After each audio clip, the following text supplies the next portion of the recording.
Hi, in this lesson we will do an overview of the landing page report. So let's start with the definition. So the landing page report helps you understand how visitors interact with your website.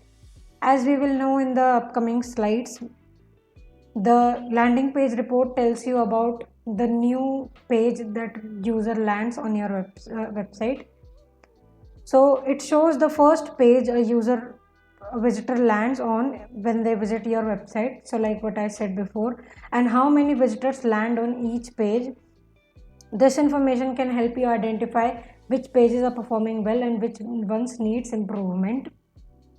So now you may be wondering that in the last lesson we learned everything about pages and screens report, and here we are learning about similar report that is called landing page. So what's the difference between both of them? Well, it turns out that there is some differences, so let's look at them. So the pages and screens report provides a comprehensive view of all the pages and screens on your website or app, while the landing pages report focuses specifically on the first page a visitor lands on when they visit your website. So this means that pages and screen will give you a comprehensive view of all the pages. This is similar like the user acquisition and the traffic acquisition report, where in the user acquisition report you will get data about specifically the new users that are coming to your website, and in the traffic acquisition report you will get data for all the users, like the new and the returning users. So this is similar between the pages and screens and landing page report. So in pages and screens report it will tell you the comprehensive data for like all the pages and like the all type of users, but in landing pages it is specifically focusing on the like the first page the visitor lands on when they visit your website. Another thing to note is that in the pages and screens report they will also show you the screens of the mobile app, but in the landing pages it will only show you the landing pages of the web and not the app. So with that, let's look at the dimensions. So the first dimension is landing page, and it tells you the page path associated with the first page view in a session. So if somebody is landing on like your home page, then it will show /home, or like a lot of website don't have a /home page, so it will just show you the slash. So it means that this is the home page. So this is one of the example. So here is something to note, that there are two different landing page metrics. So one is called landing page that we have discussed just a second before, and another one is called landing page plus query string. We will learn what is query string just in a minute. But when you are making reports and when you are just looking at data, the landing page plus query string dimension is more useful than the landing page dimension, and this is because the landing page has some bugs in here that causes it to not show the correct data. So you can see that in landing page there will be things like not set, and the row will be blank, like there will be no page, not even the /1, like it has nothing. So there are some bugs in the landing page dimension, but the landing page plus query string is more concrete dimension. You can look at that one. So as I've told you before, that the landing page plus query string like basically shows the page path, and the string basically means the part of the URL that comes after the question mark. So your UTM parameters or like the search strings or anything like that. So all of those will be combined and then it will be shown to you. So with that, let's look at the metrics. And the first metric is average engagement time per session. So it tells you the average time that your website was in focus of a user's browser, or your app was in the foreground of a user device during each session.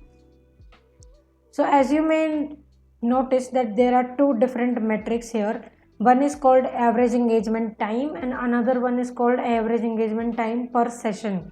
So these are two different metrics, don't confuse them with each other. So average engagement time is a user scoped metric, and the average engagement time per session is a session scope metric. So like average engagement time will tell you, like will combine all of the data from like the user. So if I as a user visits a website 20 times in a single day, then I will be the like single user, but there will be like 20 different sessions. So the average engagement time will count the time for like a single user, like just me. But the average engagement time per session counts each session as different. So like these are the links. When you will download this slide, you can actually go and see the differences in depth. So like what's the difference between both. So it's like a good thing that you should understand the differences between both, and you and your clients or your boss doesn't mix all of these metrics in a single one. The next is the user, or like the active user, and it tells you the number of distinct users who visited your website or your application. Next is the conversion, and it tells you the number of times user triggered a conversion event. And the next one is new users. This metric is here because we are looking at the landing page report, and it will tell you the specifically about new users only. So the new users tells you the number of new unique user IDs that logged into, like, this is just a technical way of saying that the number of new users that are coming to your website. The metric like also allows you to measure the number of users who interacted with your website or launched your app for the first time. So this is what we are looking at. Next is sessions. So the number of sessions that begin on your website or your app, and the total revenue. And this means that like the revenue from purchases and app purchases, subscriptions and ad revenue, and like it adds all of that and then it will show you. So here is another thing to note, that the landing page report shows you the session scope dimension. Basically it means that the landing page and everything in it is session scope. So like as we have discussed before, so if a user lands on page A in one session and it lands on page B on another session, then page B, A and B each will have a visit. So it is like, just this is something we were just talking before, right? That if I as a user goes to a website 20 times in a single day, then whatever pages I have seen in those 20 different sessions will have a visit. So for example, in the first session I go to the home page and then to the about page, and like 30 minutes later I again visit the website, and that will be a new session.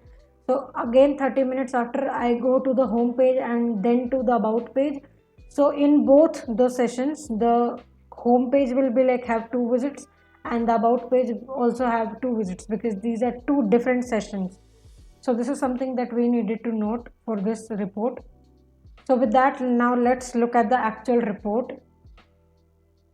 So as you can see, we are in the landing page report now in the Google Analytics. So here is something that I wanted to show you real quick.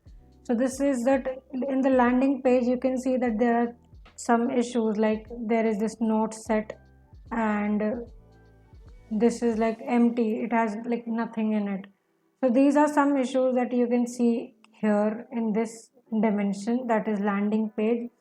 But when you do something like landing page plus query string, this is something I have customized this report. I will show you this later, but just for the sake of this comparison, the landing page plus query string doesn't have not set like this, and doesn't have any blank rows. So every row will have data.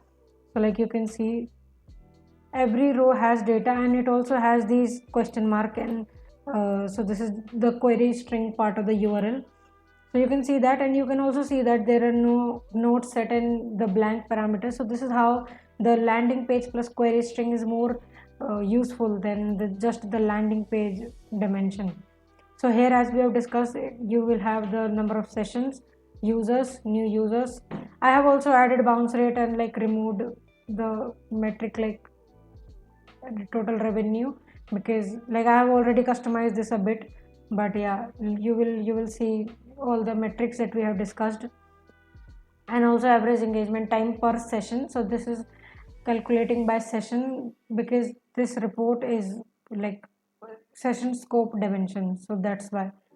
Okay, so here is the report, and in the next lesson we will learn how to actually go and make custom reports using this template. And this was a little important one because this report has some things that we need to make sure and learn correctly so that we don't mess up in the future. So if you have any questions about this lesson and anything, that I would love to help you.